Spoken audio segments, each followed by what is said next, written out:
Good morning student. आज हम शुरू करने जा रहे हैं क्लास 8th की व्याकरण। तो ये मेरे पास एक बुक थी। इस बुक का फर्स्ट चैप्टर है ये भाषा, बोली, लिपि तथा व्याकरण। तो आओ अब इस लेसन को हम लोग स्टार्ट करते हैं, समझते हैं भाषा, बोली, लिपि और व्याकरण के बारे में। भाषा को इंग्लिश में लैंग्वेज कहते हैं, बोली को डायलेक्ट बोलते हैं, लिपि को स्क्रिप्ट बोलते हैं, व्याकरण को ग्रामर बोलते हैं। ज्ञान के गहरे सागर में आओ उतरे हम अभी, भाषा, बोली और लिपि के ले आए मोती सभी। तो फर्स्ट हम पढ़ने वाले हैं भाषा। तो भाषा क्या है? भाषा को इंग्लिश में क्या बोलते हैं? लैंग्वेज। तो भाषा के बारे में हम थोड़ा सा डिस्क्रिप्शन पढ़ते हैं। मानव सभ्यता के इतिहास पर दृष्टि डालते ही भाषा की आवश्यकता तथा स्थिति भी स्पष्ट होने लगती है। दैट मीन्स हम जैसे ही मानव सभ्यता कैसे कैसे विकसित हुई, कैसे कैसे यहाँ तक पहुँची, कैसे कैसे डेवलप हुई, इसके बारे में पढ़ते हैं। तो हमें वो पढ़ने के बाद, वो समझने के बाद पता चलता है भाषा की कि भी जैसे जैसे मानव सभ्यता पनपी, डेवलप हुई, तो हमें भाषा की नीड हुई, भाषा की आवश्यकता हुई, और भाषा कैसे कैसे डेवलप हुई और यहाँ तक कैसे कैसे पहुँची, ये चीज़ें भी हमें स्पष्ट होती हैं। आदिम युग के मानव ने जब जगत से संबंध जोड़ा, आदिम मतलब बहुत पुराना, बहुत पुराना, जिसको ना आदि मानव, ये आप लोगों ने सुना होगा। तो तब से, उस युग से मानव से जब से जगत जुड़ा है, यानी इस रिलेशन बना है, तो मनोभावों की अभिव्यक्ति के लिए हृदयगत इच्छाएं तीव्र होने लगी। तो जैसे जैसे ही भाई आदि मानव था, तब से ही जो किसी के मन की इच्छाएं थी, उसके दिल में जो इच्छाएं होती हैं, उनको हम दूसरों को कैसे बताएं, कैसे समझाएं, ये चीज़ें हमारी बहुत ज़्यादा एक्साइटेड होने लगी। सर्वप्रथम उसने संकेतों, प्रकृति की अनुकरणीय ध्वनि तथा स्पष्ट ध्वनियों से अपने मन के भाव को प्रकट किया।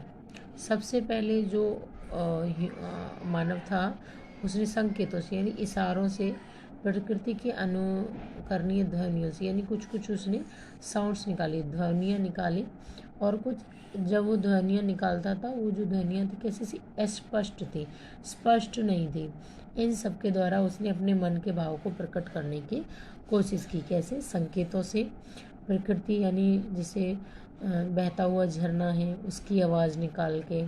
तो और भी बहुत सारी प्रकृति से रिलेटेड जो प्रकृति में होती हैं ध्वनियाँ, उनके अकॉर्डिंग, और कुछ स्पष्ट कि वो स्पष्ट नहीं बोल पा रहा था, लेकिन फिर भी उसने अपने मन के भाव को प्रकट करने की कोशिश की, किंतु इससे उसे संतुष्टि नहीं हुई। दैट मीन्स अब कोई मानव था, वो एक समझाने की कोशिश कर रहा था, लेकिन सामने वाला समझ नहीं रहा था, पूरी बात को नहीं समझ रहा था, या तो समझ ही नहीं पा रहा था, समझ पा रहा था तो आधी अधूरी समझ पा रहा था। तो इसलिए मानव को अपने भाव को प्रकट करने में संतुष्टि महसूस नहीं हुई। सभ्यता के विकास के साथ साथ उसने ध्वनि समूहों का सहारा लेकर अपने विचारों को प्रकट करना आरंभ किया। सभ्यता यानी जैसे जैसे उसके लाइफस्टाइल में चेंजेस हुए, उसकी सभ्यता बढ़ने लगी, अच्छी होने लगी, बेहतर होने लगी, सभ्यता का विकास होने लगा। उसके साथ साथ भी उसने ध्वनि समूह यानी कुछ अलग अलग तरह की साउंडें निकालने लगा, और उन्हीं की हेल्प से अपने जो मन के विचार थे उनको प्रकट करना शुरू कर दिया। कालांतर में ये ध्वनियाँ सार्थक शब्दों का आधार बनी।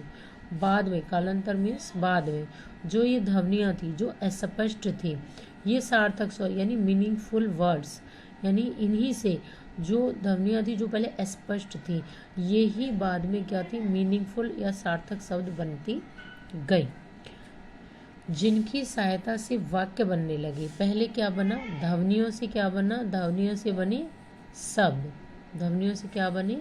शब्द बने, और फिर शब्दों से क्या बने? वाक्य बने, और वैचारिक आदान प्रदान संभव होने लगा। वैचारिक मतलब भाई जब भी कोई एक दूसरे से बातचीत करता था, तो इस तरह से अपने एक दूसरे के मन के भाव प्रकट करने लगे, अपनी बातें एक दूसरे को बताने लगे। इस प्रकार विचारों के आदान प्रदान के साधन को भाषा कहते हैं। तो इस तो भाषा क्या हुई, विचारों के आदान प्रदान के साधन को, यानी वो मीडियम जिससे कोई भी ह्यूमन, एक बंदा दूसरे किसी व्यक्ति से अपने मन के भाव बता सकता है, जिस मीडियम से, जिस साधन से, उस साधन को क्या कहते हैं, भाषा।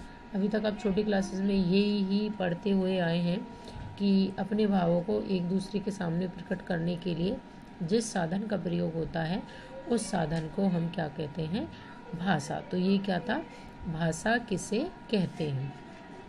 भाषा की व्युत्पत्ति भास धातु से, व्युत्पत्ति मतलब जन्म, इसका जन्म कहाँ से हुआ है, ये बनी किससे है। तो भाषा की व्युत्पत्ति भास धातु, एक भास धातु थी, उससे भाषा का, ये कई बार पूछ लिया जाता है कि भाषा की व्युत्पत्ति किस धातु से हुई, तो किस धातु से हुई है, भास धातु से, जिसका अर्थ है बोलना। भास का अर्थ क्या होता है, बोलना। दूसरे शब्दों में व्यक्त किए गए ध्वनि समूह का उच्चारण करना है। दूसरे शब्दों में व्यक्त किए गए ध्वनि से, यानी अपने मन की जो हम फीलिंग दूसरे के सामने दिखाते हैं, उन्हीं ध्वनि, जिस तरह से दिखाते हैं, उन्हीं ध्वनि समूहों को उच्चारण ही क्या कहलाता है, भाषा कहलाता है। भाषा के द्वारा ही पूर्णतः स्पष्ट रूप में भाव अभिव्यक्ति, भाव अभिभाव और अभिव्यक्ति, ये जो वर्ड है, ये दो वर्डों से मिलके बना है, भाव प्लस अभिव्यक्ति, यानी भाव की अभिव्यक्ति संभव है। यानी भाषा अगर नहीं होती तो हम अपने मन के भाव दूसरों को पूरी तरह से नहीं बता सकते थे। पूरी तरह से हम सिर्फ भाषा की हेल्प से ही अपने भाव बता सकते हैं। पशु पक्षी भी अपने मनोभावों को प्रकट करते हैं। जो पशु पक्षी होते हैं वो भी अपने मनोभावों को एक दूसरे को बताते हैं, किंतु उसे भाषा नहीं कहा जाता, लेकिन उसे हम भाषा नहीं कहते। यहाँ पे देखो भाषा की क्या दी गई है, एक प्रॉपर डेफिनेशन दे रखी है। मनुष्य के हृदयगत भावों एवं विचार, हृदयगत मतलब जो हमारे दिल के भाव होते हैं एवं विचारों को पूर्ण रूप से अभिव्यक्त करने वाले शब्द में साधन को भाषा कहते हैं। शब्द में मीन्स जिसमें शब्द होते हैं। एक्चुअली देखो, हम अपने मन की बात कई बार इशारों में भी बोल देते हैं, लेकिन वो भाषा नहीं है। भाषा क्या है, शब्द में साधन, ऐसा साधन जिसमें शब्दों का प्रयोग होता है। तो ये आपकी क्या है, प्रॉपर डेफिनेशन है भाषा की। मनुष्य के हृदयगत भावों यानी दिल के भावों एवं विचारों को, जो हमारे मन में विचार होते हैं, पूरी तरह से उनको पूर्ण रूप से अभिव्यक्त यानी बताना, प्रकट करने वाले शब्द में, यानी जिसमें शब्द हो, को भाषा कहते हैं। तो ये थी हमारी प्रॉपर डेफिनेशन भाषा की। अगले पार्ट में जैसे कि देखा है कि हृदयगत भावों को अभिव्यक्त करने के लिए दो प्रकार के साधन होते हैं, ये हम पढ़ेंगे। ये छोटा सा आपका इंट्रोडक्शन था किसका, भाषा का, कि भाषा किसे कहते हैं, भाषा की ज़रूरत क्यों पड़ी। भाषा की ज़रूरत मनुष्य को अपने मन के भावों को दूसरे तक पहुंचाने के लिए हमें भाषा की ज़रूरत पड़ी। स्टार्टिंग में, शुरुआत में मनुष्य ने अपने मन को, भावों को प्रकट करने के लिए संकेतों का, कुछ अस्पष्ट ध्वनियों का प्रयोग किया था, लेकिन वह उनसे संतुष्ट नहीं था, इसलिए उसने शब्द में साधन का प्रयोग किया था अपने हृदय के भावों को प्रकट करने के लिए। इसी शब्द में साधन को क्या कहा जाता है, भाषा। इस वीडियो में इतना ही। नेक्स्ट वीडियो में इस लेसन को हम कंप्लीट करेंगे। तब तक के लिए बाय बाय।